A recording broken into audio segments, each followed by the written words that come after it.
Magandang araw po. Magbabalik tayo sa ating ginagawang pag-aaral sa mga utos ng Panginoong Hesukristo, ang mga batas sa kaharian ng Diyos, ang mga probisyon ng tipan ng Diyos sa New Covenant at ang ipinag-utos ng Panginoong Hesus na ituro sa mga gagawing alagad. Ang ating tekstong babasahin sa pagkakataong ito ay mula rito sa Juan 3, Kabanata 1 hanggang 10. John chapter 3 verse 1 to 10. At malamang ay marami na sa inyo ang may idea sa bahaging ito ng banal na kasulatan. Ganito po ang mababasa. Now there was a man of the Pharisees named Nicodemus, a member of the Jewish ruling council.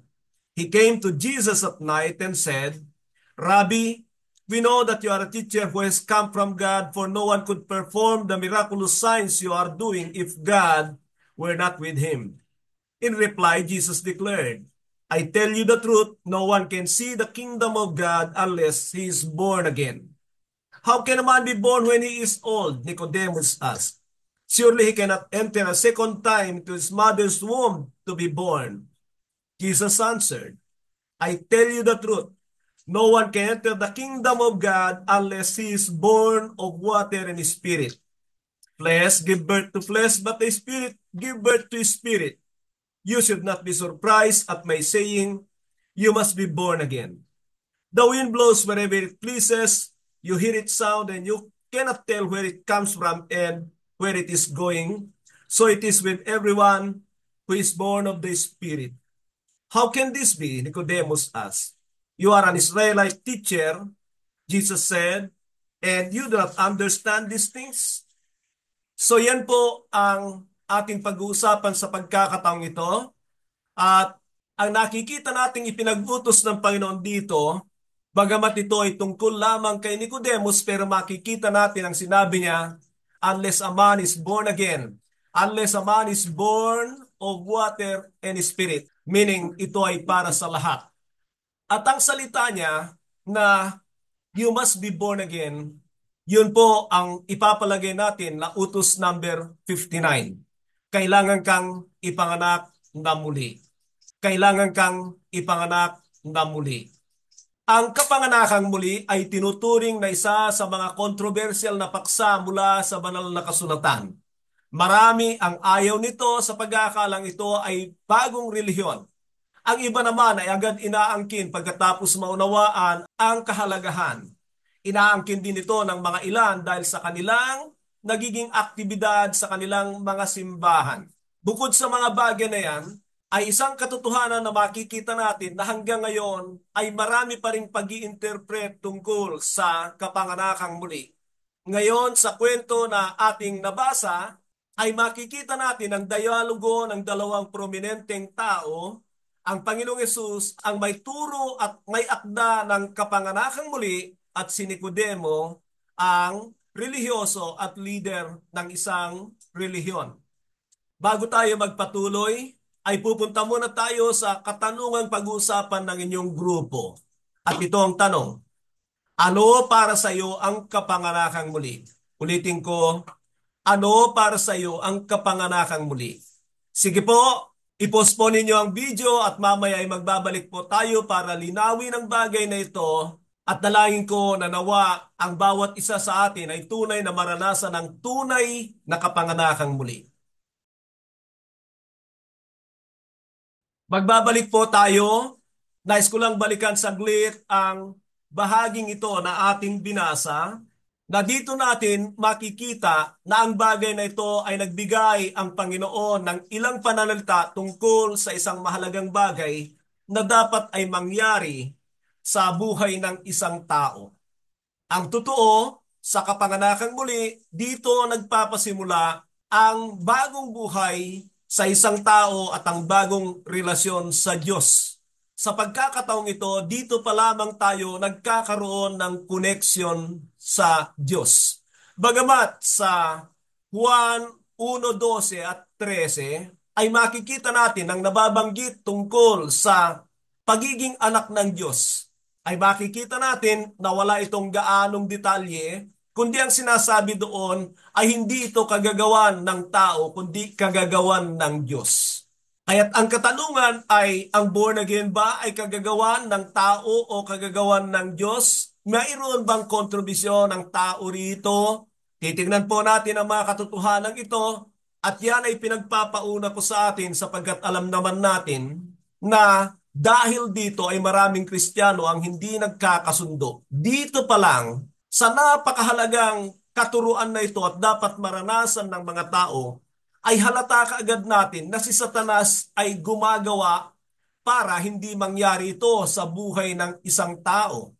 Alam niya na kapag ito ay nangyari sa kanya, ay makakawala na siya sa kanyang kontrol, pananakal at pagkatali. Kaya masasabi ko na ito ay napakahalaga. Lagi kong sinasabi, lahat ng mahalagang bagay sa kaharian ng Diyos na may kaugnayan sa ating mga tao ay nais itago ng dyablo, pilipitin ito, sirain ito hanggat maaari. At dahil ito nga ay napakahalaga, hindi ito maaring pabayaan ng dyablo. At kailangang maging maingat tayo sapagkat isang bagay lang. Kung hindi ka nagtuturo ng tama tungkol dito, ikaw ay kasangkapan ng dyablo. Ulitin ko po yan. At yan ay para sa mga pastor. Kung ikaw ay hindi nagtuturo ng tungkol sa totohanang born again experience, ikaw ay kinakasangkapan ng dyablo. Hindi mo yan mayaalis. Sapagkat ang dalawang magkakontrang bagay ay hindi maaring parehong tama. Bagamat ito ay para sa akin, ay parang review na lamang o evaluation na lamang, mahalaga pa rin na maipaliwanag ko ito sapagkat marami ay hindi nanonood sa mga video ang aking ginagawa. Pero halos paulit-ulit kong ginagawa ito sapagkat galing ako doon sa kaunawaan na hindi tama at nagre-resulta ng hindi tama, nakakapasok ang kaaway at higit sa lahat ay naunawaan ko na malaki ang pananagutan ko sa bagay na ito. Sana ganun din ang aking mga kapwa tagapagturo na maglaan ng panahon, oras na talagang pag-aralan ito. Mga kapatid, sana ay hindi dahil merong madali na itinuturo ay yun ang tanggapin natin. Dahil mayroong kapakipakinabang na puro na wala tayong gagawin ay yun ang tatanggapin natin. Ang tanging dapat tanggapin natin na aral sa lahat ng bagay ay walang iba kundi yung malinaw na itinuturo ng banal na kasulatan at alam natin na hindi niya kinokontra ang mga ilang bahagi ng Biblia sapagkat ang banal na Espiritu ay imposibleng magkamali. Binibigyan ko yan ng diin para sana doon sa mga may ibang katuruan tungkol dito, ako po ay nakahanda, hindi para makipag-away sa inyo, kundi para makipagtulungan alang-alang sa kaluluwa. Makikipagtulungan po ako na iayos ito.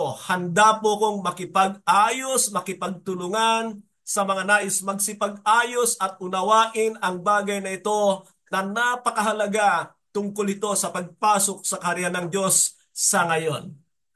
Ang nais kong unawain natin dito, ito po yung nakalagay sa aking dating gawang libro at malamang ay may mga ilang may dadagdag dito.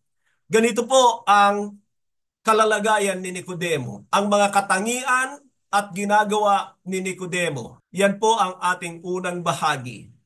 Number one, siya ay pinuno ng mga Hudyo. Sinabi po yan. May isang pariseo na nagngangalang Nicodemo, siya ay pinuno ng mga Hudyo na miyembro ng Sanhedrin, kinatawan ng mga Hudyo sa mga usapin sa pamahalaan ng Roma. Ibig sabihin ay hindi ito basta-bastang tao. At sinabi sa ating nabasa na siya ay nagsadya sa Panginoon isang gabi dahil ang nais niya ay maunawaan kung paano gumagawa ng himala ang Panginoon. Subalit, ang Panginoon ay nakikita niya ang higit na mahalaga kaysa sa mga himala na ginagawa niya na pinagkakainteresan ni Nicodemo. Kaya kung papansinin ninyo, sa halip na sagutin niya ito ay sinabi niya na kinakailangan niyang ipanganak na muli. Wala siyang natamong himala pero hindi niya alam na maaring ito na ang pinakadakilang himalang magaganap sa buhay niya. Sa kanilang pag-uusap ay sinabi niya, how can a man be born when he is old? Na nangangahulugang matanda na siya. At dahil sa siya ay pariseo, malamang ay hindi na siya bababa ng 50 taon. Na nangangahulugan ng born again na hindi para sa mga bata, sapagkat maraming magulang ay pinapasama ang kanilang mga anak sa born again para sila ay maborn again, pero sila hindi naman sumasama.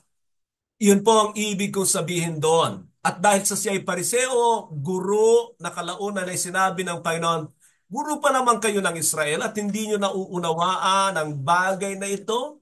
Makikita natin na hindi ito usapin tungkol sa pagiging relihiyoso. Ito ay tungkol sa karanasan sa Diyos. At ang born again ay hindi dahil sa meron tayong relihiyon, ay born again na tayo. May mga maalala na akong karanasan tungkol sa bagay na ito sapagkat minsan ay dinalaw ako ng mga nagbabahay-bahay at inunahan pa ako na sabihin sa akin, ikaw ba yung anak ni ganito na born again? Sabi ko, opo. Pagkatapos noon ay sinabihan ako, born again? Mayroon bang born again sa Biblia? At pinapasok ko sila at ipinakita ko sa Biblia ang tungkol dito sa ating binasa. At pagkatapos niyang basahin ay sabi niya, born again din ako. At sinabi ko sa kanila, kanina hindi nyo alam na may born again sa Biblia. Ngayon at nabasa nyo may born again na kayo. Tinanong ko siya, paano kayo na born again? Sabi nila, ako ay nabautismuhan. Sabi ko, hindi lahat ng nababautismuhan ay born again. Dahil kayo mismo mula sa inyong bibig ay hindi nyo alam at nangangahulugan yan na hindi nyo naunawaan. Ipaliwanag ko po sa inyo. Kaya lang ay tumatanggi siya dahil nga sa siya ay leader ng relihiyon at meron siyang kasama, takot siya na mapahiya. Ang pang-apat natin dito ay makikita natin yung pagkainteresado nga nitong si Nicodemus sa himala ng Panginoon, pero napakahalaga para sa kanya ang bagay na ito, ang kapanganakang muli. Ang mga ganitong tao ay talagang naglilinis yan ng katawan sa tuwing na napapasok sila sa templo. Alam natin na yan ay bahagi ng mga batas ng Diyos para sa mga Israelita kapag sila ay pumupunta sa templo. Pero hindi nangangahulugan na born again siya. Dumadalo ito ng pagkakatipon, umaawit, sumasamba, nagkakaloob, nag-iikapo, nananalangin at kung ano-ano pa. Pero hindi dahil meron kang mga aktibidad na ganon ay born again ka na. Ngayon, ay sasalamin niyo ba ang inyong mga sarili na hindi dahil may mga aktibidad na kayo ay nangangahulugang born again na kayo katulad ni Nicodemus? Hindi ba magandang bagay yan na ngayon ay naisasalamin natin ang ating mga buhay sa mga katotohanan ito? Isang bagay pa, itong si Nicodemus ay sinisigurado ko na nagsisikap ito na sundin ang kautusan ni Moises. At sa bagay na yan ay nangangahulugan yan na paggawa ng kabutihan sapagkat alam natin ang mga batas para sa Israel ay batas ng Diyos para sila ay maging katanggap-tanggap sa Diyos sana. Kaya lang, ay mayroon talagang mga pagkukulang ng tao, hindi sila nagiging ganap sa bagay na yon, kung kaya nangangahulugan na hindi dahil sumusunod sa kautusan ay born again na. Kung tanungin kita, masunurin ka ba sa kautusan ng Diyos? Anong kautusan ang alam mo? Sigurado ko kung ikaw ay matagal na rito sa grupo at nag-aaral ng mga batas ni Kristo, alam mo na ang kaibahan ng mga batas ni Moises at ng mga batas ng Panginoong Jesucristo. At ano pa ang tungkol kay Nicodemus? Siyempre, malinaw ang katotohanan, hindi siya born again. So lahat ng mga naroroon kay Nicodemus ay parang palatandaan na okay na siya. Pero hindi. Malayo pa siya sa katotohanan. At ang problema ay hindi pa niya naunawaan ang mga katotohanan ito at nung gabing yon ay umalis siya sa harapan ng Panginoon na nanlulumo dahil sa hindi niya nakamtan ang kanyang pinapangarap na marinig sa Panginoon ay napatunayan pa ang isang katotohanan, hindi siya makakapasok sa karyan ng Diyos. Pupunta tayo sa pangalawa na pag-uusapan natin tungkol sa bagay na ito. Ang tanong ay, ano ang kapanganakang muli? Ano ang kapanganakang muli? Bago natin puntahan ang bagay na ito, ay nais ko munang ipakita sa inyo ang dalawang salita na parang magkapareho pero may pagkakaiba. Ang mga salitang ito ay ang mga salitang conversion and regeneration. Conversion and regeneration. Tingnan nyo ang Bible niyo sa wikang Ingles at makikita nyo na there are those who were converted into Christianity. Pero makikita rin natin yung salitang regeneration. Yan ang tunay na born again. Tingnan nyo ang kaibahan. Ang converted ay kagagawan ng tao. Nag-convert ka sa ibang relihiyon, ibang grupo, o ibang sekta. At nais kong sabihin na hindi dahil ikaw ay pumihit o lumipat sa isang grupo, ay born again ka na. Samantala, ang regeneration ay kagagawa ng banal na espiritu na nangangahulugan may ginawa ang espiritu ng Diyos sa iyo. You were regenerated, ipinanganak ka muli sa pamamagitan ng espiritu ng Diyos at yan ang kaibahan. Kagagawan yan ng Diyos. Ang regeneration ay kagagawan ng Diyos. So yan ay isang bahagi lamang nitong ating pinag-uusapan tungkol sa kapanganakang muli. Ngayon po mga kapatid, alam natin na ang born again ay kagagawan ng Espiritu ng Diyos. Mababasa natin dito sa aklat ni Juan, John 1:13, born not of men nor of the will of man, but born of God. At dito sa chapter 3 ay born of water and spirit. May naidagdag na detalye na involved ang tubig. At ano ang ibig sabihin niyan? Mamaya ay titingnan natin. Pero malinaw ang malaking partisipasyon ng banal na espiritu sa pagiging born again ng isang tao. Bakit ko pinupunto ang bagay na yan? Sapagkat nais kong malaman ninyo na ang panahon ng born again experience ay sa panahon lamang na ang banal na espiritu ay bumaba sa mga tao. Huwag niyo akong tanungin kung na-born again ba ang Panginoon.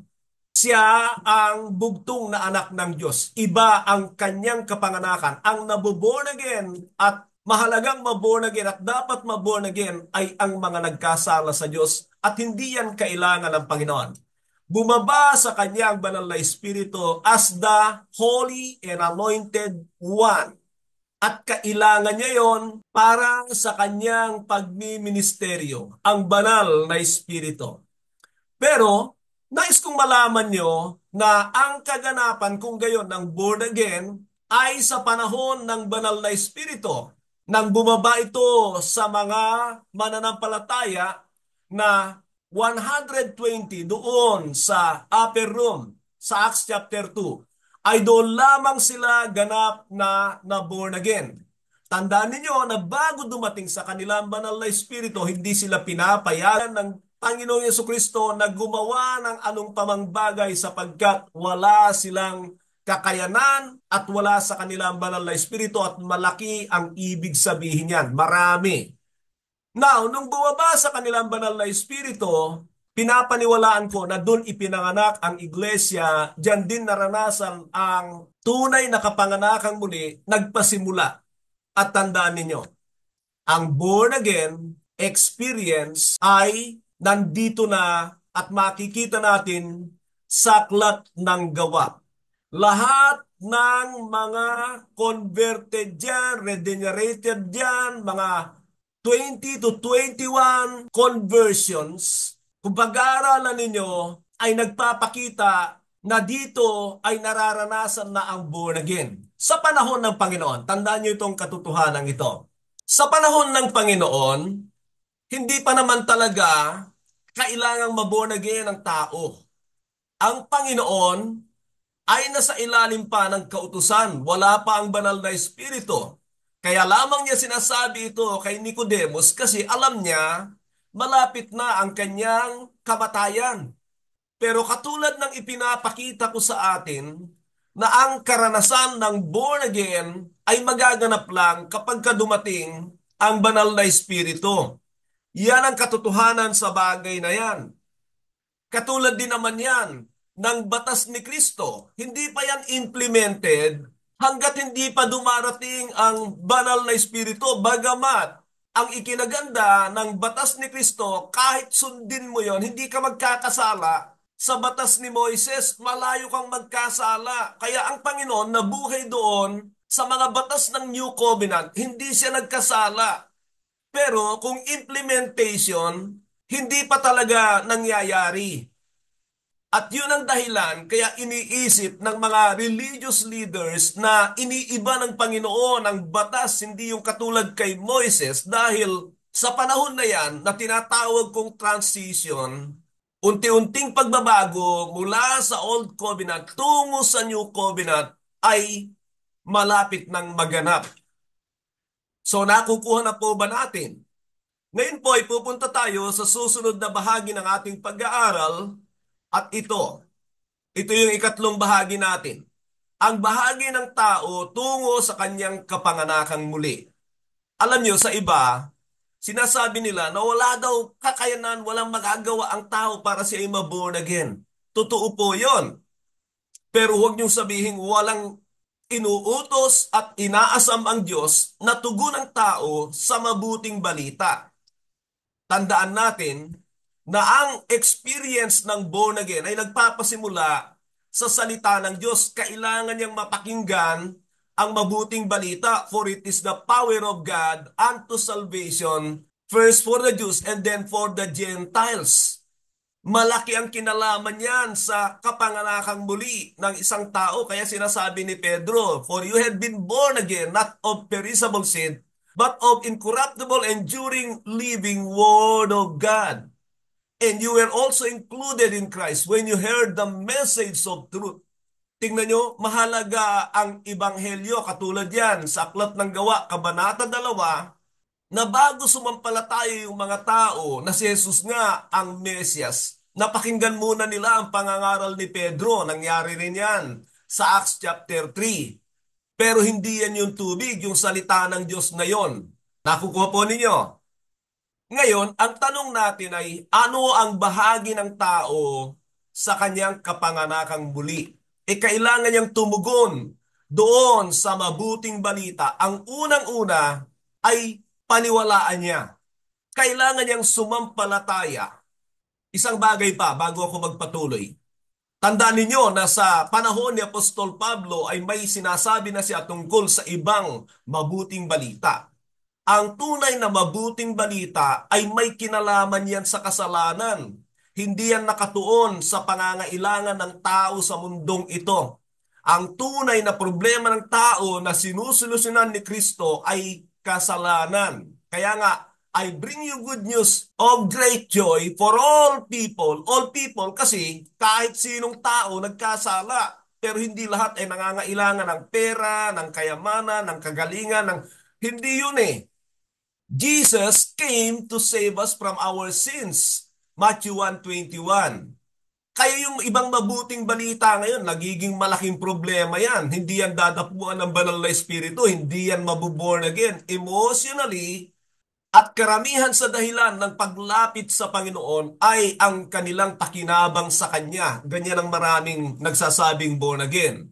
Iba yan sa totoong na born again. Nakita niya si Kristo na solusyon sa kanyang kapaguran sa kasalanan. Nakukuha niyo? So, kailangan niyang sumampalataya doon sa totoong mabuting balita. Kaya ngayon sinasabi ko na nung mangaral si Pedro, the people believe, kaya sila nagtanong na, brothers, what shall we do? Yan ay nasa Acts 2:38. And then later on, tingnan niyo ito hindi yan kakontra ng Acts 16:31 na nung tanungin ng jailer si Pablo, brothers, what must I do to inherit eternal life? Ang sagot ni Pablo, I believe in the Lord Jesus Christ and you and your household will be saved. Magkakontra ba yun? Hindi. Ipagpatuloy niyo munang basahin yung Acts 16. Dahil kung ano yung nire-require ni Pedro doon sa mga tao na magsisi at magpabautismo, actually yung jailer kasi, nandun na yung pagsisisi. Wala pa siyang napapakinggan. Nakakita lang siya ng problema na nanganganib ang kanyang buhay. Kaya nung si Pablo at saka si Silas ay lumantad at sinabihan siya, huwag mong saktan ang iyong sarili, ay doon siya nagtanong, What must I do to inherit eternal life? Believe in the Lord Jesus Christ and you and your household will be saved. Pero pag di mo tinuloy, hindi mo makikita yung kanyang pagpapabautismo. Pero naniniwala ako diyan na siya'y sumampalataya na at pagkatapos ay nagsisisi na binautismuhan. Kaya kung pansinin ninyo, iniwan sila ni Pablo ng may kagalakan, and that is the joy of the Holy Spirit. So ang una na bahagi ng tao ay sumampalataya, at sino mang hindi sumasampalataya ay hinahatulan na sang-ayon sa John 3:18. Pero isang bagay, huwag niyong ihiwalay ang pagsisisi at pagpapabautismo sa pananampalatayang yan. Dahil kung titingnan ninyo, dapat magkakasama yan. Yung iba, ginagawa nila para madali, sumampalataya lang. Ginagamit yung Ephesians 1:13, itong Acts 16:31. Hindi nila nauunawaan eh. Yan ang problema ng hindi palabasan ng Biblia. Nagdadala yan ng problema ng malaki para sana maranasan talaga ng tao ang tunay na maborn again. Ngayon, ang pagsisisi, makita natin, sabi ni Pedro doon sa mga tao na nagtanong, "Brothers, what shall we do?" "Repent and be baptized." Tingnan niyo, magkasama yan. Nauna nang sinabi ni Kristo, "He who believes and is baptized will be saved." Diyan ay makikita natin, hindi yan magkakakontra. Tayo ang pinagkontra-kontra natin ng mga talata. Gusto nating kunin yung gusto nating kunin, gamitin yung gusto nating gamitin. Hindi man lang natin, itry nyo na i-reconcile. Tanungin ko kayo, mas magaling ba kayo kaysa sa banal na espiritu? Ang banal na espiritu ba, kontra-kontra, sali-saliwa ang isip niyan? Hindi. Tayo ang may problema sa pag-iisip, sa pag-i-interpret. Dahil nadali tayo ng kasalanan. So, mga kapatid, mahalaga ang pagsisisi na maliban na ikaw ay magsisi, hindi ka totoong sumasampalataya dahil hindi masolusyonan yung problema mo na kasalanan kung hindi ka magsisi kahit sumampalataya ka pa. Dapat ay magkakambal yan, magkakambal yan. At maalala ko yung isang pastor, nasasabihin ba naman ako, ang pagsisisi ay para lang sa mga Hudyo, hindi ang kailangan ng mga Hentil. Oy, mag-aral ka ng Biblia bago ka magpastor. Mga dati kong kasama ito na hindi na umusad sa pag-aaral sa Biblia, hindi na ano kasi nananangan na lang sila doon sa mga taga-Amerika. Ang dami ko nang tinutuwid sa kanila, takot naman makipag-usap. Yung isa, kailangan ko pang tawagan ng gabi para ipaliwanag sa kanya. Wala, matigas ang ulo, bahala ka, sabi ko. Dahil alam ko na mali yun at hindi mo pwedeng pagkontra-kontrahin nga ang salita ng Diyos. O ipinag-utos ng Panginoon ang pagsisisi, "Unless you repent, you too will likewise perish." At later on, makita natin na sabi ng Gawa 17:30 na utos na pala yun. Basahin niyo yung Acts 17:30. Ang pagsisisi ay utos ng Diyos sa atin sa New Covenant. Actually, hindi lang naman sa atin eh. Lahat naman, pagka nagkasala, kailangan talaga yan. Kailangang maging repentant tayo. Kailangan contrite tayo sa harapan ng Diyos dahil lagi tayong may pagkukulang sa Kanya. Mahalaga ang pagsisisi. Ngayon, ano ang susunod? Magpabautismo. Kasi nagsisi ka nga, hindi ka naman nagpabautismo. Ayan, isa na naman yan. Sinasabi na naman nila, hindi yan kailangan. Kaya tingnan nyo ang mga pastor, mga churches, laging ginagawa lang ang bautismo kapag ka meron na silang panahon, meron na silang pera, kahit pa taon na ang nakalipas. At marami dyan, nagpapabautismo lang na hindi naunawaan kasi nagkaroon ng pagkakataon, naligo sa swimming pool, wala namang bautismo. Pero nung nakaisip yung pastor, yung leader, retreat lang. Pero nang naisip niya, oh, sino ba? Meron pa bang hindi nababautismohan dito? Alina kayo, pagkakataon na ito, hindi naunawaan. Yung tagal nang tumanggap sa Panginoon, taon na, pagkatapos, walang nangyari sa buhay. Kasi nga, hindi dinapuan ng banal na espiritu. Ngayon at magkakaroon ng pagkakataon dahil may tubig na, hindi na sila gagastos. At makakapagmalaki pa yung leader. Ayun, binautismuhan. Walang unawa ang mga taong ito sa bautismo. Mga kapatid, ang dami ko nang itinuro rito para linawin ito. Ang dami na. Merong bautismo si Juan na kung yun lang ang naunawaan mo, kailangan mo magpabautismo ulit. Sa Gawa 19, basahin nyo Gawa 19:1 hanggang 7, yung mga taga-Ephesus na nabahaginan marahil ni Apollos sa Acts chapter 18, nang ito ay mapuntahan ni Pablo, siya ay nagtanong, "Did you receive the Holy Spirit when you believe?" "No, we have not even heard that there is a Holy Spirit." Ibig sabihin, yun nga, pag walang Espiritu, hindi talaga yan born again, kaya concern ni Pablo yan. Sabi niya, "Then what baptism did you receive?" Kasi requirements ang baptism eh. Kaya lang yung bautismo ni Apollos sa kanila ay bautismo ni Juan. Kaya sabi na, John's baptism. At ang sabi nga ni Pablo, John's baptism was a baptism of repentance. He told the people about the coming after him, that is in Jesus. At pagkatapos yun ay binautismuhan sila ulit sa pangalan ng Panginoong Yesus. At nung ipatong ang kanyang kamay sa kanila, ito yung mga taga-Ephesus, sila'y nagsipagtanggap ng banal na espiritu, 12 lalaki, kaya ang sarap magpasimula ng church dahil genuine born again. Kaya kung sasabihin nyo yung Ephesians 1:13 ay pananampalataya lang, hindi alam na ng mga taga-Ephesus na kailangan ng bautismo. Karanasan nila yon. Binalikan sila ni Pablo alang-alang doon sa bautismo. Hindi sila tatanggap ng Espiritu pag wala ang bautismo ng New Covenant. Nakukuha ba ninyo? Minsan pa, kakambal yan ng pananampalataya, pagsisisi, at pagpapabautismo. Tandaan niyo yan. Magkakakambal yan. Hindi mo yan pwedeng paghiwa-hiwalayin. Patay yan. Pagka hindi magkakasama yung tatlong yan. Hindi nila matatanggap yung approval ni Lord. Ano yun? Yung pagtanggap ng banal na espiritu. Tandaan nyo, pag binabago mo yung disenyo ng Diyos, ano ka, mas magaling kaysa sa Diyos? Sinasabi ko yan dahil maraming ganyan. Hindi nila nire-reconcile itong mga talatang ito. Para bagang mali ito, itong tama, ito ang gusto ko, ito ang kunin natin. Yung iba, pag-isipan natin kung paano mo pa walang bisa, mananagot ka sa banal na espiritu. Mabuti na lang pinagbibigyan tayo ng Diyos. Kaya dito sa mga nakakapanood ngayon, mag-isip-isip kayo. Ako, nakahanda lagi akong tumulong sa mga ganyan. Wala pong bayad kahit sentimo. At kung meron namang magpapabautismo, kaya kong tulungan yan. Dito sa amin, nakahanda lagi yung aming baptistry. Pero dahil matagal na tayo rito, ipinapaunawa talaga namin.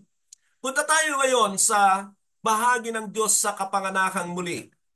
Bahagi ng Diyos sa kapanganakang muli. Tandaan ninyo, hindi yan born again pag walang Espiritu ng Diyos. Nakuha nyo? Because born of God, born of the Holy Spirit is born again. Yan ang born again. Ngayon, ano ang bahagi ng Diyos? Mga kapatid, pansinin nyo ito. Hindi ito nakikita ng marami. At minsan ginagamit yung mga talata na mamaya ipapakita ko sa inyo. Ito number 1, tungkol sa pananampalataya ng tao. Ang pananampalataya ba ng tao ay sapat? Hindi. Kulang yan. Kasi konti pa lang ang napakinggan mo. Pero sapat na yan para sa ikaliligtas mo kung tanggap ng Diyos. Bakit ko sinabing tanggap ng Diyos? Kasi yung pananampalataya natin, ganyang kababa, sa biyaya niya, iaangat niya yon dun sa kanyang pamantayan para tayo ay katanggap-tanggap. Nakukuha niyo ito. Hindi yung pananampalatayang katiting. Inaangat niya tayo. Yun ang grace ng Panginoon. For by grace you have been saved through faith in Christ. For by grace you have been saved through faith in Christ. Saved through faith in Christ. Nandun yung pananampalataya ng tao at nandun yung pagliligtas ng Diyos. Pero hindi natin maalis, nire-require ang tao ng pananampalataya. Ang dami niyan sa Biblia. Nabanggit ko na yung Acts 16:31. Brothers, what must I do? Believe in the Lord Jesus Christ. Yung pananampalataya nun, ganun. Dumating sa kanyang biyaya ng Diyos, inangat ngayon. Tanggap na ng Diyos. Sinong may kagagawan? ang Diyos. Kaya katanggap-tanggap tayo. Pero hindi niya inaalis ang response ng tao, ang tugon ng tao. Hindi makakagawa ang Diyos sa pananampalataya na wala o walang pananampalataya. Nakukuha niyo? Ngayon, pagdating sa pagsisisi, ito yung kakambal ng pananampalataya. Pero una muna, tatanungin ko kayo, requirements ba ang pagsisisi? Hindi niyo mayalis yan. Siguro kahit 20 na talata, magpapakita ko sa inyo tungkol sa halaga ng pagsisisi ng tao na nire-require ng Diyos sa atin. Hindi niyo may tatanggihan. Pero doon naman sa nag-aakalang sapat na ang kanilang pagsisisi. Alam niyo, meron pong sinabi sa Aklat ng Gawa 11:18. Pakinggan niyo itong sinabi ng Gawa 11:18. When they heard this, they had no further objection and praised God, saying, "So then, even to the Gentiles, God has granted repentance that leads to life." Ito ngayon, iisa ito na sinasabi ng Biblia na ang Diyos ay nagbibigay ng pagsisisi na nagdadala ng buhay.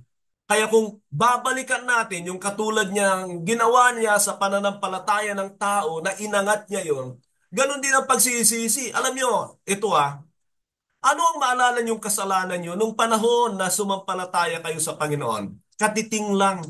Katiting lang. Pero inonor yun ng Diyos sa pamamagitan ng kanyang habag at biyaya. Inangat niya yung ating pagsisisi at pananampalataya para lang maabot yung standard niya. Sana po naunawaan niyo ito. Napakahalaga nito para sa genuine born again experience. So nakukuha na ninyo na kailangan ng tao magsisi at ang Diyos ay nagbigay ng pagsisisi pero hindi nakakahulugan, walang ginawang tao. Nandun yung mutual, pero ang Diyos pa rin ang nagbibigay ng final. Kaya ang kaligtasan ng tao hindi galing sa tao, galing sa Diyos, pero nire-require ng Diyos ang tao ng mga hakbang na ito. Ano pa? Tungkol sa pagpapabautismo. Ang tao, inuutosang magpabautismo. Kahit ulit-ulitin nyo yan, punta kayo sa Aklat ng Gawa, makikita nyo, mahalaga ang bautismo. He who believes and is baptized will be saved. Bakit ba mahalaga ito? Pakinggan nyo itong mga sinabi ng Biblia. Ito, sinabi ito ni Ananias kay Pablo nung puntahan niya sa Acts chapter 9. Ito, pinapatutuo ni Pablo. Ito ang sinabi sa kanya ni Ananias. Gawa 22:16. And now, what are you waiting for? Get up, be baptized, and wash your sins away. Sa panahon na yan, nakapagsisi na ba si Pablo? Mga kapatid, hindi niyo may tatanggi. Kung ayaw niyo maniwala, kumuha kayo ng karayom, tusukin niyo yung dalawang mata niyo. Tingnan ko lang kung anong pagsisisi, pagtawag sa Panginoon ang gagawin niyo. Yan ang nangyari kay Pablo. Naganap sa kanya nung siya'y dagukan ng Panginoon dahil nagmamarnong, nagmamagaling, dinagukan ni Lord talaga. Kailangan niya yun eh. O ano nangyari sa kanya? Nabulag siya for 3 days. Subukan niyo yan. Ewan ko lang kung babalik, ibabalik ng Panginoon. Pero, ang totoo, nagsisi na si Pablo, pero nalinis na ba siya? Hindi, kasi may kulang. May kulang eh. Ano yung kulang? Get up, be baptized, and wash your sins away. Calling on His name. Sa panahon na yan, pag hindi magkakasama yung tatlong yan, hindi makakatanggap ng Espiritu ng Diyos yan. Kayo yung born again ng marami. Naku, born again yan. Hindi yan kumpleto, hindi yan totoo, hindi yan tama. Maniwala kayo. Dala yan ng mga bulaang guro, tagapagturo na hindi nagtuon ng pag-aaral sa salita ng Diyos. Galatia 3:27. For all of you who were baptized into Christ Jesus, who have clothed yourself with Christ. Sa panahon ng bautismo, doon tayo sinusuotan ng katwiran ng kabanalan ng Panginoon. Bakit? Yun kasi yung stage ng hakbang ng tao, believe, repent, be baptized.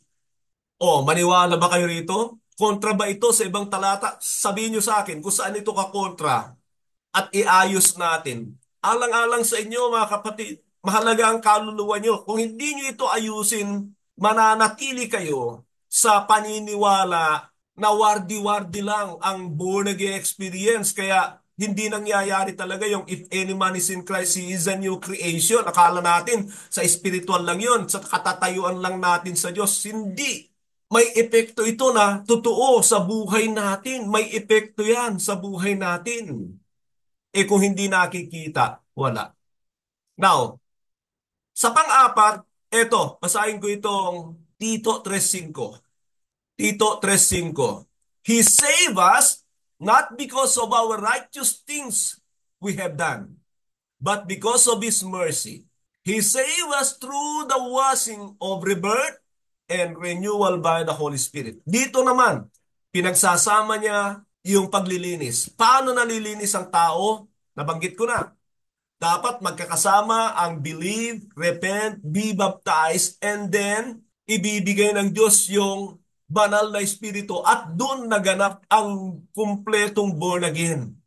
Doon nakukumpleto, hindi yung kulang-kulang. At yan, kung titignan nyo ito, magkasama yung rebirth through the Holy Spirit. Through the Holy Spirit. Kasi mahalaga ang banal na espiritu sa experience ng born again pag wala yan. Ngayon, yung Holy Spirit na yan, ang approval ni God. Yan ang palatandaan na tinanggap ng Diyos ang tao. Yan yung nandun sa Acts chapter 2. Nung bumaba ang banal na espiritu sa iglesia, approve na ng Diyos ang covenant sa tao. At bawat naboborn again, sineselyuhan niya ng banal na espiritu. 2 Corinthians 1:20 to 21 o 21 to 22, basahin niyo po yan. Pag wala kang banal na espiritu, hindi ka born again, hindi ka tanggap ng Diyos, hindi ka anak ng Diyos. Yung pagsisikap mo na maging born again o ituring na born again, wala yan. Hindi yan katanggap-tanggap sa Diyos. Kailangan siyang gumawa para wala kang may pagmalaki. So, bago tayo magtapos dito, gusto kong basahin itong nasa aklat ng Gawa, Kabanata 15, 7 hanggang 9. Mga kapatid, karagdagan doon. Tandaan niyo itong mga talatang ito dahil wala akong panahong magbasa. Pag nabasa ko yan, ang dami ko pang explanation na gagawin dyan. Yung 2 Corinthians 1:21 to 22, yung Ephesians 1:13 and 14, at ito, tingnan niyo itong Acts 15, 7 to 9. Ganito ang sabi. After much discussion, Peter get up and addressed them. Brothers, you know that some time ago God made a choice among you that the Gentiles might hear from my lips the message of the gospel and believe. Verse 8. God who knows the heart showed that He accepted them by giving the Holy Spirit to them, just as He did to us. Bago ko basahin ang verse 9, ipaliwanag ko muna. May problema sa iglesia doon sa Antioquia. Si Pablo at saka si Silas ay nagpunta doon sa Jerusalem para ikonsulta sa mga apostol. Pinag-usapan ng mga apostol yung problema na dapat daw ang mga hentil ay tuparin ang mga utos ni Moises. Sabi nila, naku hindi na. Hindi tayo inapprove ng Panginoon dyan eh. So, pinag-usapan nila at nung kalaunan, nang lumabas sila, nagpahayag na si Pedro, ito na yung sinasabi niya, na ang mga hentil tinanggap na ng Diyos nung sila ay pagkalooban ng banal na espiritu. Wala silang ginawang kautusan. Yan ang ibig sabihin ng kautusan, pero hindi nangangahulugan kautusan ni Kristo. Wala kang gagawin. Nako, yan na naman si Satanas eh. Yung mga ganyang paniniwala, pananalita, para lang yan sa mga peking born again. Yung walang gagawin pagkatapos, hindi. Nakadisenyo ang mga born again para sa ikaluluwalhati ng Diyos at may gagawin sila. Verse 9, pakinggan ninyo. He did not discriminate between us and them. Sino sinasabi niya? Us, Jewish, and them, Gentiles. He purified their hearts by faith. O ayan, may talata na naman kayo, by faith alone. Walang sinabing by faith alone. At lagi ko sinasabi, kakambal niyan ang pananampalataya at pagsisisi. So ngayon, nauunawaan na natin. Mga kapatid, basahin ko lang itong mga sinulat ko rito. Sa kapanganakang muli, may gagawin ng isang tao sa pamamagitan ng kanyang tugon sa Ibanghelyo. At doon sa kanyang hakbang ng pananampalataya, hindi yan sapat sa Diyos. Pero pagaganapin niya ng Panginoon, siya yung gagawa talaga, siya yung final. At ipinakita ko sa inyo na doon sa tugon ng tao na tatlo, believe, repent, be baptized, ang Diyos ang tumatanggap pero kulang yon, pero ang Diyos ang gumawa sa pamagitan ng kanyang biyaya para maging sapat. Tandaan pa ninyo ito. Wala na tayong maidadagdag sa ginawa ng Panginoon para sa kaligtasan ng tao, pero hindi niyan inaalis ang tugon ng tao. Yun kasi ang puhunan ng maraming erroneous grace. Sapat ang ginawa ng Panginoon. Sapat naman talaga. Wala kang maidadagdag doon. Paraan ng Diyos yun para magliligtas. Tutulungan mo, ano ka. Pero kung sasabihin mo, hindi ka tutugon ng believe, repent, be baptized, yan nga ang dahilan. Kaya ka ganyan eh. Wala kang ginagawa. Wala ka talagang pursigi. Wala ka talagang pagbabago. Dahil hindi ibinigay sa iyo ng Diyos ang kanyang banal na Espiritu. Mga kapatid, hindi po yan judgmental. Yan ang totoo sa salita ng Diyos. Hindi sinungaling ang Diyos na pagka hindi mo ginawa, ang requirements niya ay nandiyan. Hindi yan mangyayari. Sigurado ko kahit sino, hindi ka binigyan ng Diyos ng pabor para lamang sawayin ang kanyang requirements sa atin. Meron akong mga ilan dito na palatandaan ng pagtataglay ng Banal na Espiritu bago tayo magwakas.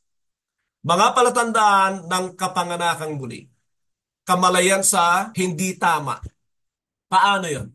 Yung bagong mananampalataya, pinanahanan na yon ng Espiritu ng Diyos sa kanyang Espiritu. Na born again siya sa Spirit, na nangangahulugan ng kanyang Espiritu ay karapat-dapat na pakisamahan ng Espiritu ng Diyos.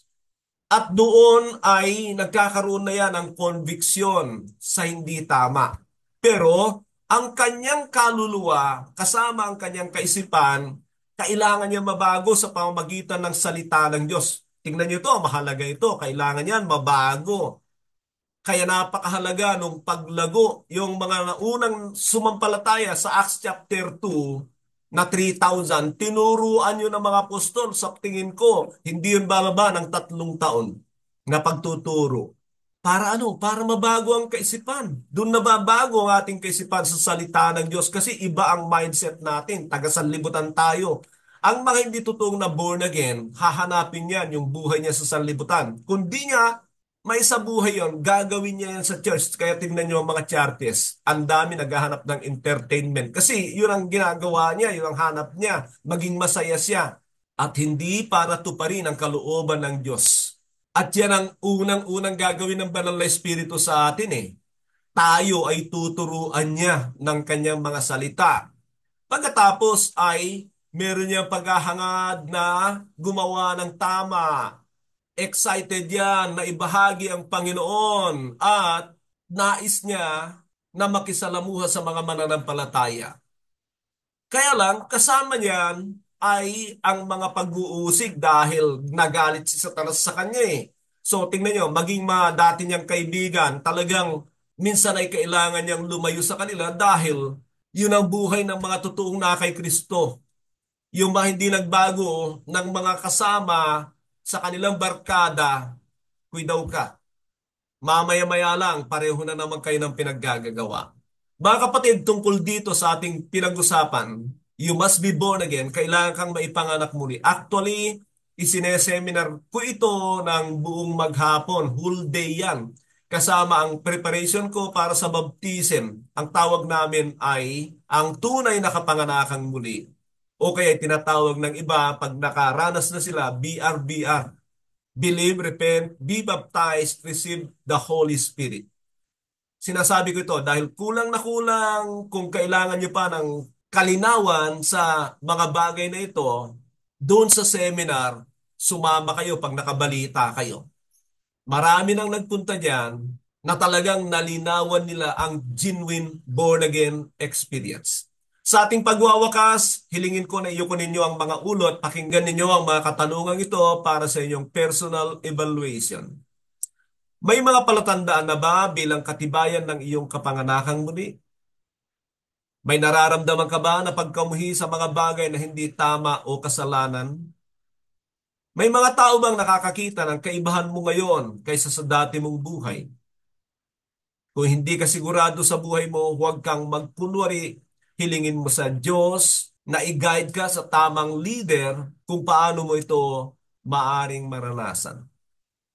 Mga kapatid, dito po tayo magtatapos at naway pagpalain ng Diyos ang mga salita na naitanim sa atin sa pamamagitan ng araling ito. Ito ang utos number 59, You must be born again. Magandang araw po sa bawat isa. Sumagana sa atin ang biyaya ng ating nakilang Diyos at Ama. God bless po.